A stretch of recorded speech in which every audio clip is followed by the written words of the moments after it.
Poised for Exit is the weekly show for business owners and advisors who want smarter strategies, stronger companies, and better exit outcomes. I'm your host, Julie Keys, award-winning certified exit planner, speaker, and lifelong entrepreneur, helping private company owners build value, plan well, and exit on their own terms. Every exit has real stakes. That's why Poised for Exit brings in top experts to share practical insights that help owners grow value, reduce risk, and create stronger outcomes. Now, let's jump in. Welcome, everyone, to the Poised for Exit podcast. Our featured guest today is a dentist, exited founder, and entrepreneur. And 10 years ago, he purchased a worn-out dental practice with possums in the walls that nobody thought had a future, and then successfully scaled it into the biggest dental practice in his city of Adelaide, Australia.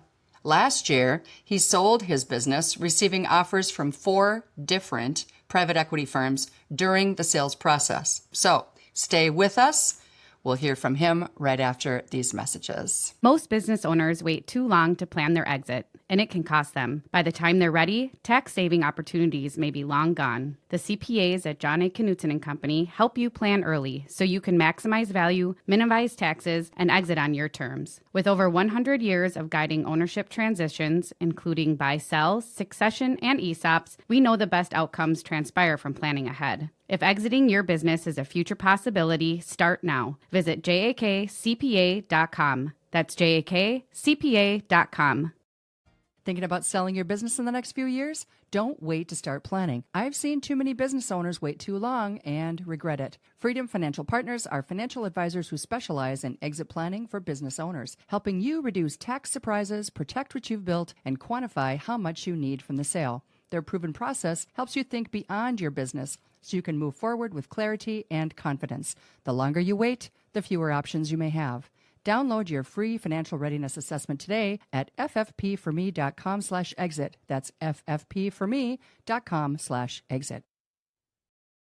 Hello, Poised for Exit listeners. We are here in the studio with Dr. Michael Filosi, all the way from Adelaide, Australia. Wow. In the middle of the night over there. It is. That's Welcome. right. It's my pleasure. Thank you very much for having me. Appreciate you having me on, Julie. Welcome to the show. So happy to have you here. Love your story. So much to talk about with all of this, and enjoyed getting to know you too through conversation around what you've been doing and how you did what you did. So we're going to dive right in. But before we do that, I'd just like to know, how did you even get into the dental field? What caused you, or what prompted you to do that? Yeah, it's a good question. I think growing up, I had a fair bit of dental experience, I suppose, in terms of I had a dentist, I had an orthodontist to straighten my teeth, and I also had what's called a prostodontist who did a crown on one of my teeth. And they all seemed like pretty happy fellows, and they were guys. And it just struck me that, you know, they seemed happy with their lot in life, and they seemed happy doing what they're doing. And I thought, heck, there's worse things to do. And I knew it paid well as well, and it was a respected profession. So I think just seeing people doing it and thinking there's 3 data points of people who seem to like their lives and their jobs, that was as good a starting point as any. And you, as I said in the show opener, 10 years ago, you purchased that worn out dental practice with possums in the walls. Oh gosh, reminds me of years ago, my first apartment had squirrels in the ceiling. So living with animals can be interesting. It can. Look, it was a shock to me too. You know, I remember being shown through, and there was a hole in the wall, and there was like this fur, and I was like, "What's that?" And I said, "It's the possum." And I said, "What do you mean the possum? Like, this is a dental practice." And I literally poked it, and it moved, and it was like it was a possum. They were right. So I was busy Googling like how to get rid of possums and shining. They don't like light apparently, so you want to light the whole thing up and try and get rid of them. So yeah, that was it was a dental practice nobody thought had a future. Other people looked at it before me, but I loved it. I could see what it could become. And over the next 10 years, I went about building it up, scaling it, and growing it significantly. We bought the building it was on. We bought the building next door as well, eventually, to turn that into a patient car park. And when I sold 10 years later, it was, more or less the biggest in Adelaide. Fantastic. Wow. So that didn't just happen. It did not. There's a fair bit in between. Yeah. In that 10 years, it was quite a ride. For sure. How many practitioners did you end up bringing on board then over that Sure. period of So time? in the end, we had, I think it was seven dentists, and then we had four or five dental hygienists who worked as well. So we had sort of a clinical team of 12, and then we had a whole lot of other additional staff of dental nurses, receptionists, practice manager, and heads of department as well. So we had sort of 33, 35 odd staff members by the end of it there. Whereas when we started, we had four or five. I remember our first Christmas party was around my colleagues' dinner table, and we all comfortably fit, all five of us. And the last one we had, it was three very, very long tables of people yeah. And I just remember thinking, like, I remember 10 years ago when, yeah, it was tiny, and now it's like, wow, we're taking up the whole room. So it was Wow. a big change, and yeah, we grew the practice enormously, and yeah, it was a source of pride to see that many people who are working with you, yeah, for things you believe in. Definitely, Yeah. definitely. And so the whole process of that deal structure, I know you sold to Mhm. or you did sell to private equity, right? Or was it you were Correct. approached? Okay. We'll talk about that in a minute. Sure. But you were able to sell the business with no earnout, Mhm. no retention periods or anything like that. So how were Correct. you able to achieve that? Obviously, it was a valuable business, probably cash flowed well. Yeah, all those things, absolutely. So, I think that it's interesting, right? When I was as I grew the business, and for those people who are watching this rather than listening, I've got a stack of books my height behind me, all business books, and I'm 6'6", so I'm a big guy that I read to try and learn about business as I went, and I was determined to try and Mm, get better at this thing called business, right? So not just be good at the technical aspect of the business, but actually be good at the business. so smart. And yeah, well, I thought it made sense, right? And so Yeah. I got better at that. And it's interesting with the sale process, what it really did, it just franked what I learned. So it taught me that what I thought constituted a valuable, scalable, healthy, sellable business until I got to a point where the rubber hits the road and you actually contact prospective buyers and say, hey, you're interested in buying this thing. You don't actually know for sure. You're working on the theory that all those books are accurate, but until you go to sell it, you don't really know until someone puts an offer in front of you, right? So what the sale process really did was prove to me that, if you run a good business and you learn about it and you get good, that yeah, you get that payoff at the end. I think to answer your question specifically, one of the things, so ordinarily you kind of it's the price or the terms. You get to choose one, but not both. And did quite well with both of those in the sense of getting a price I was happy with, but also the terms. I was really clear. I didn't want to stick around, and I let them know that look, someone who can do this, who can go from a very rundown practice to a very one that's thriving. I'm not the type of person you want to stick around either. Like you guys want clean air, you want new ideas. You don't want me there because I'm always going to think I can do it better than what you can. So you want me long gone. So I sort of said it jokingly, but also seriously. But I Sure. was able to achieve that because of the fact that out of my contributions to the practice earnings in terms of as a dentist was 0.6%. So it's a rounding error. So ordinarily, if I was billing 20, 30, 40% of the practice billings, they absolutely need to tie me to it for a period afterwards as an earnout. But because it was a Yes. turnkey solution, a turnkey business, I was able to explain to them that this is how I'd like it to go and here's my justification for it. Super smart. And what that did was it freed you up to actually grow the business, right? Absolutely. Yeah, Which, spot on. it's when people are educated in, higher level areas of professionalism, right? So for you as a doctor, as a dentist, that's kind of your passion. That's why you got into the business that you're in. And we all know that when you're in professional practice like that, going through the schooling to get there, they don't really Mm, teach you anything about how to run a business, right? absolutely. Yeah, they don't. You got to figure that out on your own. So actually reading the books and doing what was recommended is really, really smart. I mean, it seems like a no-brainer, but so many don't do that. So this is a great lesson for anyone out there who decided to hang a shingle because they're really good at something. Um, right? And Yeah, yes, totally. that's true. But if you're not going to be the one to scale the business and you want to be the doer, then someone else has to do it. And you Yep, decided that that was going to be you. You're the visionary. totally. Every word you said, Julie, rings true, right? You're exactly right. And you're right. You don't learn a lick about business. You learn a whole lot about teeth and the body, but you do not learn a single thing about business. And there's a whole lot of dentists that never learn anything about business, right? So Mhm. you bang on that you've either got to figure out, you either upskill yourself or you get someone in who can do it for you. So otherwise you're going to flounder, right? And you know, the days, certainly in dentistry in Australia at least, the days of not knowing anything about business and having a successful dental practice, they're long gone, right? They are Mhm. long gone. It's like you Mhm. said, hanging your shingle out and just kind of go, I'll wait for patients to come in the door ain't happening anymore. So you need to upskill yourself, like reading or listening to podcasts like this and learning about that. Or you need someone in to help you who can do that for you. If you want to just focus on the technical skill, in my case, dentistry, all good, but you need someone in who can cover off and achieve all those other things for you. And that could be you, which we'll get Yeah, into in a minute, right? sure. But I want to go back to the process of the sale, like finding the right buyer. Did you have a Mhm. representative help you find that buyer? Because you said you sold in 81 days. Correct. So in my case, I think that I did it myself. So I'm unique in that regard. And I know that's not Okay. everyone's cup of tea. So, but I literally, Julie, I sat down and I knew that the size we were was going to be, I needed to sell to private equity. I wasn't going to be able to sell to one or two dentists. It would have been like trying to herd cats, right? Like it ain't Mhm. happening. So I knew who they were. For me, I didn't need an intermediary to try and find them either. I Mm. literally looked them up on LinkedIn, looked up the CEO's name, and called the number I could find and say, Hi, I've got a 10-share dental practice in Adelaide. Are you interested in buying it? And turns out a lot of them were, and the conversations went from there. So I had a list of 7 names, and two of them had amalgamated. That took it to six. One of them I just didn't trust. Like I was like, I just heard bad things. That took it to five. One of them wanted me to come back to me with the best offer, but didn't want to talk to me before then. I thought, no, you can go back of the line. And the other four all flew in and they visited and yeah, we went through the building. We gave them the figures and everything else. And I ran it as a competitive process. And I said to them, you need to put your best offer in by a certain date.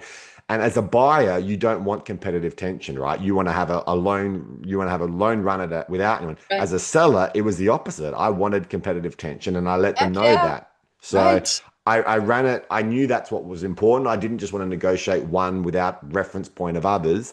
I made sure they all knew that there were other people looking at it too and to sharpen their pencils and get their best offer in. So, in all of that, like Hmm. what I'm thinking right now is about how business owners who are founders, and you Hmm. weren't a founder, but you kind of are, right? You Yeah. bought a failing practice, and so you basically started from scratch. Hmm. But you didn't get yourself emotionally attached to that.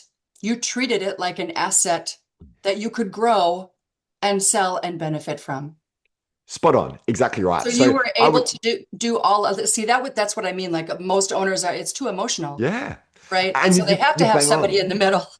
Oh, there is absolutely a role for that, 100%. I'm the outlier. So I'm not sitting here saying, hey, everyone go do it yourself. So I totally appreciate that, right? And I Yeah. know that. Like I'm wired differently, but I would not say to everyone, hey, it's like flying your own plane. Like it's not a great idea unless you are very, very sure Right. or you've had the training or something to do it. So I'm the outlier in that regard.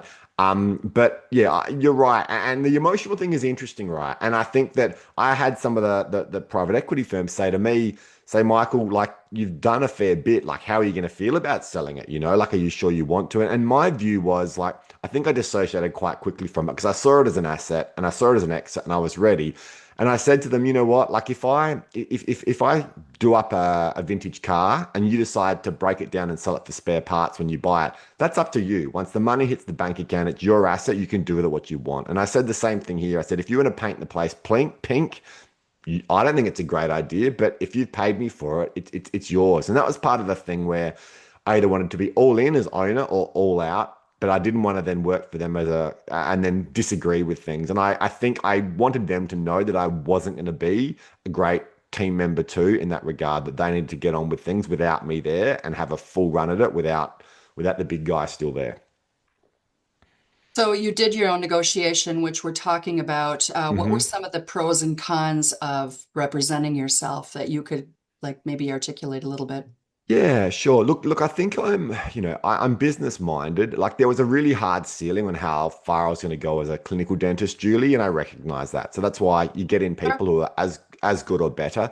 But I like negotiating. I was really strong negotiating. I grew up playing a lot of board games, and I've got a theory. It's actually really good as a kid because you learn to negotiate, you learn to win well, you learn to lose with grace.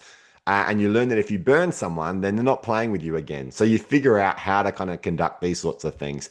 One of the interesting things, Julie, is everyone when they meet with you, they're like, "Oh, how much do you want for it?" Right? And that was a question I would hear, and they're kind of wanting me to anchor to something. And my response to them was the same. And I said, "Look, I'm not going to nominate a figure, and here's why." And I said that the market sets the rate, not me. Okay, so I can, if I put a figure on it and it's miles out, it's not worth that. There's not, then me putting a figure on it and highballing makes no sense. Likewise, if I put a figure on it and actually I've lowballed and the next person, and you think that's what you're going to bid and someone bids market value, you're going to lose out. So I'm doing you a disservice by saying, here's what I want, and you thinking that'll clinch the deal. So ultimately, it's a competitive process. People are going to, they've all got the same information to form their assessment on and put their offers in, but the market sets the rate, not me. I had in my mind what I thought it was worth, but I didn't. I wanted them to know this is very much a market. Market decides the rate of the purchase price of anything there, and I wanted them to know I wasn't going to, try and give them a price and they bid $1 more and expect to get it if someone else was going to blow them out of the water.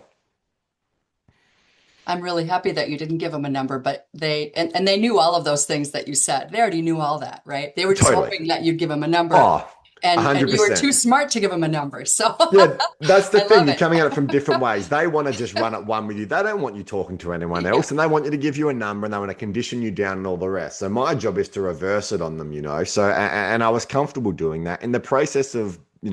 So I bought into my business, but then over the course of things, I bought the building as well. It was located on. I bought the building next door. Mhm. So there's a whole lot of different negotiations happening. So I was quite comfortable conducting that myself. I knew I had the skill set to do it, but I was unique in that regard that most people, that's Yes. not their jam. And I get it. I know, like you said, just like most dentists aren't great at business, they don't know, most dentists aren't great at the exiting thing. They've got no idea, and that's okay.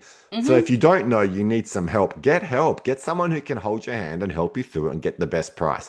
For me, having worked very hard on the business and understanding, constantly negotiating and all sorts of manner of things and buying all your equipment and everything, that was my thing. I was confident that I could deliver it myself, and I kind of had a fair idea of how to go about it. And so for my situation, I was comfortable doing it, but that's not to say that everyone should do it. Clearly, in the same way as don't go drilling your own teeth. Get someone who is good at it, right, or has experience with it. So Yeah. there's no shame in not being comfortable doing it. I was unusual as opposed to I wouldn't recommend it for everyone for sure.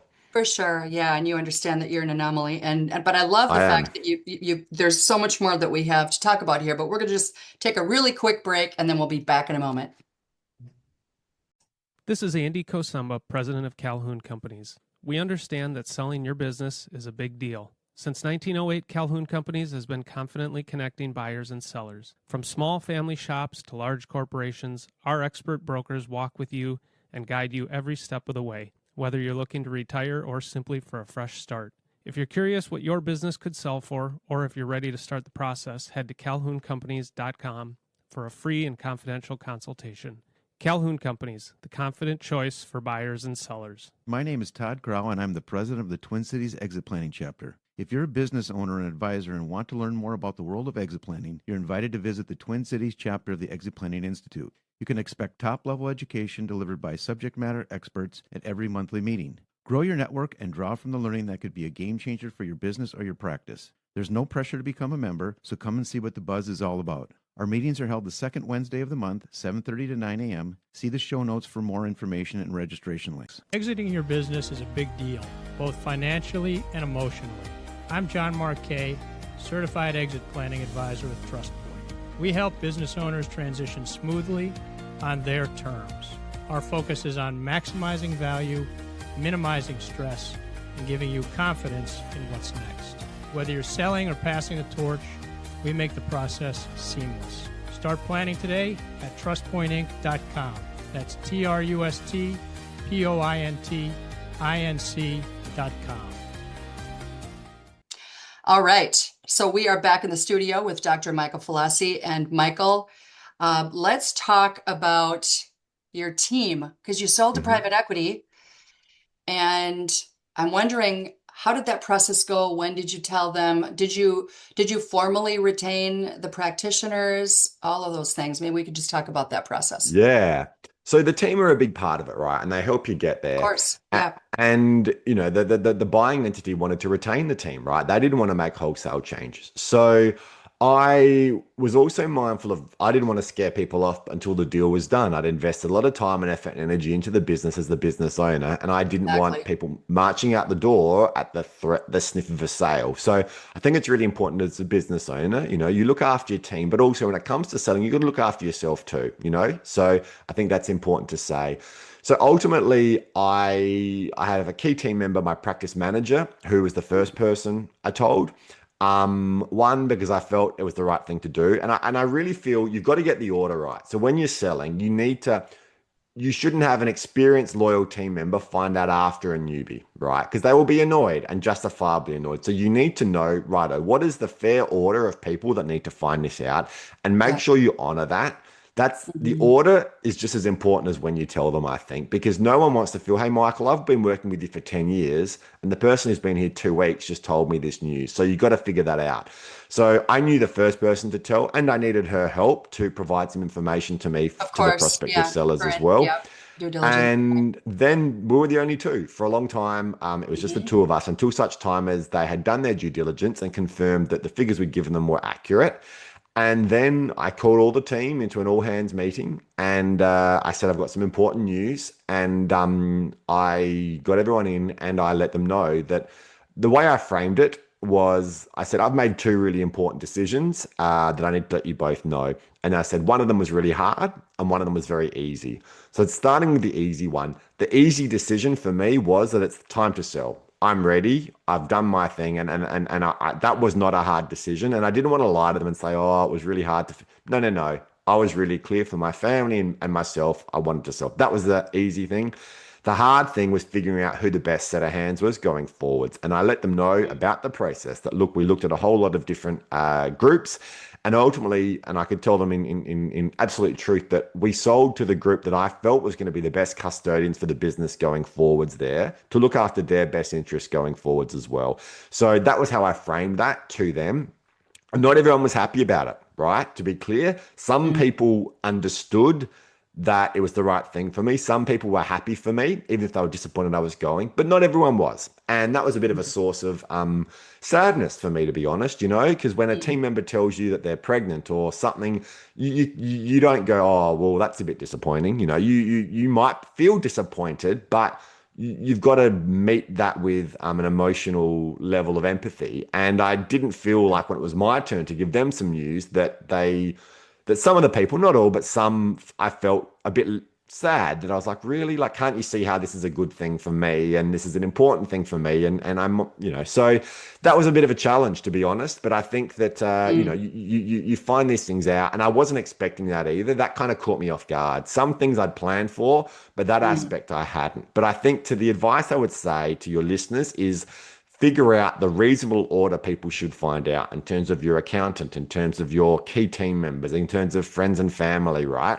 And make sure you get that order right. Because if someone gets, it's much less important when they find out that someone they feel is not as close to you as what they are finds out first, they will not be happy. And honestly, that's probably fair enough too.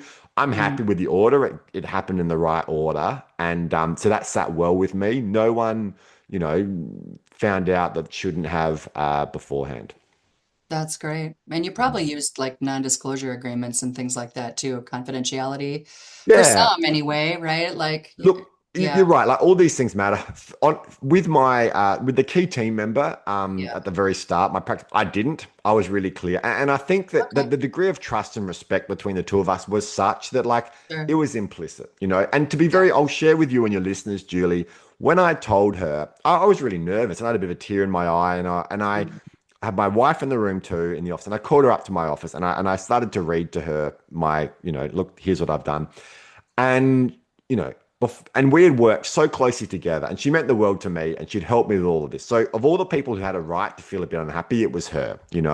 But I got a little bit through Julie, and she leant over, she puts her hand on my knee and says, Michael, I'll see it through with you. And that to me was such an enormous relief that the key person in all of this was not going to Yes. bolt out the door, didn't throw the toys out of the cot. And that was significant. So I didn't ask her and say, "Hey, you can't tell." It was just kind of I knew we respected each other enormously, and she honored that. She kept it to herself. I think if Yeah. I'd thrust a non-disclosure in front of her, she would have said, "Really, Michael? Now, like after all we've done," and like so. But Got yeah, it. Yeah. yeah, Yeah, I but it's got all it. dependent though, like sometimes you do, and you need to be careful with that there. But there was a lot of non-disclosure agreements between myself and the prospective buyers, and so Hmm. that was absolutely important. And then there's the Right. exclusivity periods and things as well. And I think it's important to negotiate in good faith, honor those things, do the right thing by people that you feel like you have, left a good legacy. And you found a buyer that you felt that you had that with. And so my next question is, what's happening there now? Is she still there? Are a lot of the practitioners still there? How are they doing? It's a good question. Look, it's interesting. I have intentionally given them a fair bit of breathing space, like I didn't Oh, want to sure. Yeah, be, yeah. absolutely. Hmm. So I intentionally have tried to keep my distance because I want them to get on with things without me kind of checking on them. Hmm. So they need to thrive and establish some things, independent of me. And I'm quite happy to see that happen. But yeah, so I think that they're all working hard. They're still figuring things out, of course. Like in anything, it's a period of change and things. But I Hmm. suspect, yeah, they're finding their legs and they're pressing on and yeah, working it out as a team themselves. And you, like you said, you did the best you could to, Yeah, find the right buyer, the right fit. And that's just absolutely. so important because it not only helps you sleep at night, it gave them the confidence because they trust you that the next is going to, be as good, hopefully. Um, and be able to scale as well, right? So obviously my next question is going to be, what's next for you? What are you going to Yeah. do? I wish I quite knew, Julie. Yeah, I should. Maybe I should ask you and say, hey, what should I be doing next? But I think, to be honest, I've come up with this term called like post-traumatic boss disorder. I think that like after I sold, I was like, I had that PT, what is it, post-traumatic PTBD, right? I was just cooked. I was done, and I needed some time and space. So it's been coming up to 11 months. Actually, now that I think about it, tomorrow will be 11 months. Funnily enough, I've just had a quick glance at the date. Wow. So it's gone really fast, but I needed a breather and a lot of people race back into their next business venture, and I was determined for that not to be me. I was like, Good I for just you. need some time. So I You avoided too. that. I read a lot of white papers on, 12 questions to ask yourself after selling a business, and I knew a few of the pitfalls. So basically, one of them was a loss of identity. One of them is you burn through your capital quickly, or you race back in. It's like a rebound girlfriend or boyfriend, right? I Yes. was like, no, no, no, I'll give myself space. So I look at hard, interesting, meaningful challenges. That's what interests me. And I think you've got to fall in love with the problem you're trying to solve. So for me, with the dental practice, growing a business from being small to large at scale was a problem I fell in love with, right? Like, how do I have a large dental practice with a small practice feel? That was a really significant problem that really spun my gears in a cool way. I'm Mm. still figuring out what that looks like next, but there's a few things that I'm starting to look at doing. So I like to write, so I write on LinkedIn a fair bit. I think that it's good fun. I'm very politically passionate as well, so it's another area I am looking to explore and get involved with. So that's another thing there. And another thing is, it's kind of interesting to spin everything back on what itself. And there's a specialty within dentistry called orofacial pain. So it's basically patients with long-standing chronic pain, the ones that frankly a lot of people don't want to see. I'm quite interested in that. Like, how do you help people when no one else kind of, or a lot of people aren't in a position where they want to take them on board? So I'm quite Mm. fascinated by that to almost kind of go back to where it all started and not doing the drilling and filling quite so much, but trying to help people who have long-standing pain and try and, yeah, give them a path forward. Wow. Lots of possibilities there, There is. right? Yeah. Yeah, And, absolutely. like we were talking about before we started the show, when I asked you this question, um, it because of all that you've learned and because of the expertise that you can share, both on the business side as well as practitioner side, and being able to scale and Mm, exit successfully, at some point, maybe you might coach or mentor or consult for others that are in the industry who are interested in doing the same thing? You bang on. That's absolutely another possibility. So that's come up, and I've had a few people approach me, and I'm still just figuring that out, to be honest. Like it's not Yep. something that, yeah. So You're in it's like discernment a, for sure. yeah, 100%. So I didn't want to start up Filosi dental coaching as soon as I finished off Filosi business coaching. I was quite happy just to take a break and things. And look, yeah, I've got but it's a possibility. I think around the exit piece specifically is something that does interest me, and seeing the fact that, and we were talking about it off air, of realizing that, you can help people in a very meaningful way in terms of, this asset they've worked so hard for. And Yes. then at that end stage where they're like, well, what do I do now? And having done it and done it successfully. So absolutely the building, growing and scaling a business is one thing, but then the exit piece kind of, there's a clear starting point, which is wherever you are. And then the end point, which is the sale, to potentially help to guide people with. So that's another option and opportunity there. And it's something that I like the idea of, So you're quite right. I'm fortunate to have a bit of a free hit the second half of my life and have a few options there, all of which are kind of cool, like it's good fun. So yeah, we'll see where they all lead to. Fantastic. Yeah, you'd make a great SEPA. I will just say that. And I already said that I would send you information so that you could check it out Yeah. and see if it makes sense for you. Because, gosh, I mean, having a niche like that and that kind of expertise, I think you'd be able to pick and choose what kind of cases you wanted to work on while you're pursuing your political career Yeah, look, it's and fun to writing kind of run a books few. and the things. That's it.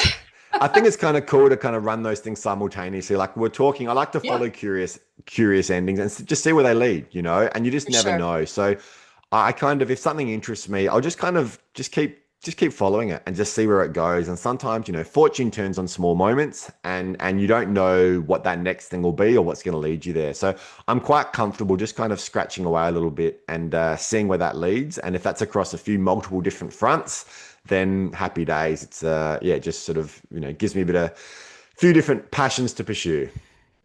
Well, super exciting. And I can't wait to see what happens next with you. Maybe little parting words of advice before we end the show here. Um, if I own a dental practice or any company Mhm. and I'm strongly considering selling to private equity, what are some of the things that from a seller's perspective that I should know and do? Yeah. So I think the thing with private equity is that they are professional buyers, and that is really helpful, right? So whereas if you're looking to sell to another, like people who aren't in the business of buying businesses, then you muck around a fair bit, right? Whereas these are professional buyers, they know the questions to ask, they know the information they need. They are in the business of buying businesses. So that Point. was a definite advantage. That helped with the 81 days between email to my accountant and closure was the fact that there wasn't a long lag phase of getting information. They knew exactly what to ask for. They knew exactly what to look for. They knew exactly how to price it and they knew how to go through the process. So because they were experienced at that, basically the more you do something, the better you get at it. They were, they'd bought a lot of businesses before, so that they're pretty jolly good at figuring out what something's worth and how to then buy it. So that was really helpful for me is selling to professional buyers and to private equity, absolutely expedited the process as opposed to trying to sell to someone who then is, they're learning as they go, and so, yeah, that was Yes. very much an advantage. Definitely. Well, I mean, on the flip side of that, though, Hmm. it could not have happened in 81 days if you didn't have things dialed in. Like you knew what they were going to ask for, you knew how to be ready, you had it ready to go. Everything, right, was sealed, well oiled. Yeah, 100%. quality of earnings, all the things was all there. Yeah, You're yeah. exactly right. Like this is the thing. Like Mhm. it's not like, oh, if I sell my business to private equity, I'll get that too. You won't, right? You've got to have a Mhm. business. The business sold quickly because, the books were very uh, easy to read, right? So there weren't a whole lot of creepy crawlies in there they've got to try and figure out. So Yeah, the books were super clean, which means that it was really easy for them to appraise the business. So my view is in business, you want to be as frictionless as possible, make it as easy for customers to do business with you as possible. So for us, it was make it easy for them to do an appointment, make it easy for them to park, make it easy for them to pay. The flip side of that is when you go to sell, you also want to be as frictionless as possible. So I wanted them to give them all the information and I wanted them to very, very easily figure out what it was worth. The more hidden bits and pieces in there, it's friction. It makes it hard for them and it increases the risk for them. The more risk they take on, the lower the offer they give to you. The less risk they have to take on, they can bid with confidence and going, hey, we can pay a premium, we can pay a higher price because this is clean as a whistle. So Love you're it. quite right. You've got to have it all set up well from the start. You've got to have a well-run business, and then it's got to be super obvious for them where they're looking at the thing and they're like, this is really clear. We know we can appraise this business really easily. So you said you like to write. I do. And yeah, so I love a book idea or two, right? So I Sure. love that post-traumatic boss disorder. Yeah. I love that. I love that.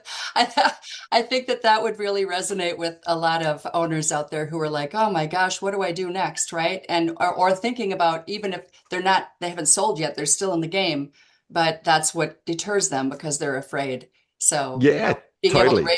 relate to people like you and figure it out, and then give yourself the grace and the space to be able to take the time to decide that, right? Totally. Well, Absolutely. yeah, before, during, and after. So, well, Very much so.